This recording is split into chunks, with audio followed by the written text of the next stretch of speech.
Okay, so you have taken a rather interesting tack on what Republicans ought to, need to, might do as it relates to illegal immigration and this deal. And a lot of it has been predicated on two things. One, the fact that the wave of immigration seems to have subsided for whatever reason, down economy or local enforcement efforts and those things. How important is it in terms of, for the Republicans, it is a matter of great urgency, up to your friend and mine, Charles Krauthammer, saying no amnesty until there's a border fence across every inch of the U.S.-Mexico border?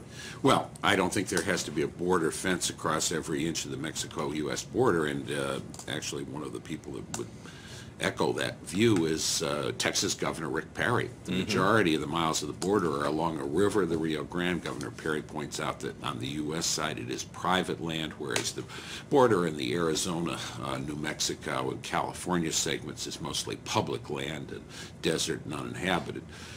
There's agriculture and things in parts of the border along Texas.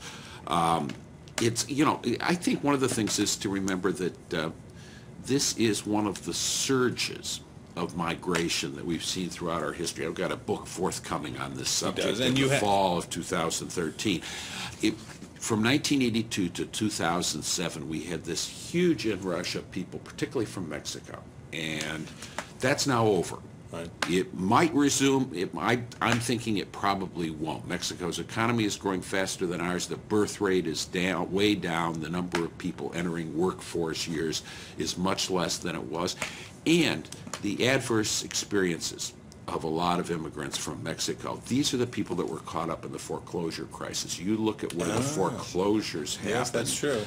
You're looking out in the desert, out in San Bernardino County. You're looking in South Las Park Vegas. County. You're looking at the ragged edges of Phoenix and so forth. And these were people who had dreams of achieving something in the United States. Those dreams were shattered. We've actually had self-deportation of about 1 million illegal immigrants. The peaks down.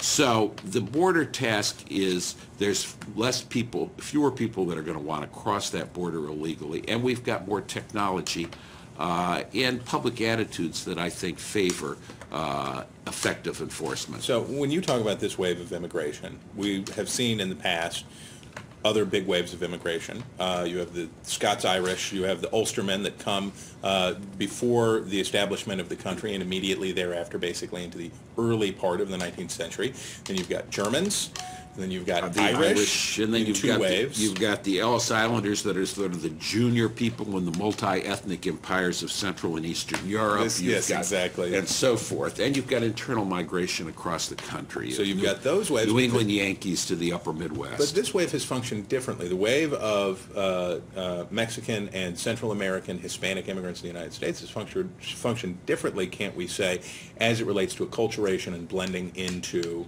the melting pot, this quilt? I think the jury's still out on that. I think the degree of assimilation of the Mexican-American population has been disappointing. I thought it would be somewhat greater when I wrote a book on this that was published 12 years ago. The New Americans. A prescient book. But I think it's, I think, there's a considerable amount of assimilation, but we do have these very large areas. You go to Los Angeles County where 60% of the people are classified as Hispanic in the census. And you've got large areas that are very monolingual and not in English to a considerable extent today.